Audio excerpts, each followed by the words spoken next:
ക്രിസ്തുവിന്റെ പുൽക്കൂട് വരെ വന്നുകൊണ്ട് പിന്നെ നക്ഷത്രം അപ്രത്യക്ഷമാവുകയാണ്. നക്ഷത്രത്തെ പിന്നെ നമ്മൾ അധികം കാണുന്നില്ല. ഇങ്ങനെ ക്രിസ്തുവിനെ വഴികാട്ടിയായ ഒരു മനുഷ്യനുണ്ടായിരുന്നു. യുഗങ്ങൾക്ക് മുമ്പ് അവനും പ്രവചനത്തിന്റെ ഒരു ഭാഗമായിരുന്നു.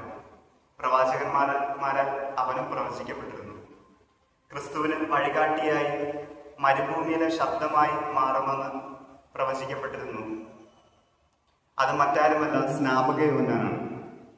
നക്ഷത്രം ചെയ്യുന്ന അതേ ദൗത്യം തന്നെയാണ് ഇവിടെ സ്നാപക യോഹന്നാനും ചെയ്യുന്നത്. ക്രിസ്തുവിന് അവൻ വഴിയൊരുക്കുന്നുണ്ട്. ക്രിസ്തുവിന് വഴിയൊരുക്കുക മാത്രമാണ് അവന്റെ ദൗത്യം.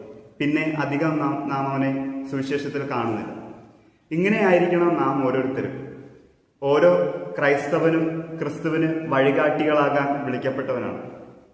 ഈ ക്രിസ്മസിന്റെ സന്ദേശം ഇത് തന്നെയാണ്. നമുക്ക് ക്രിസ്തുവിന് വഴികാട്ടികളായി മാറാം. അതിനുശേഷം നമുക്ക് അപ്രസക്തരായി മാറാം.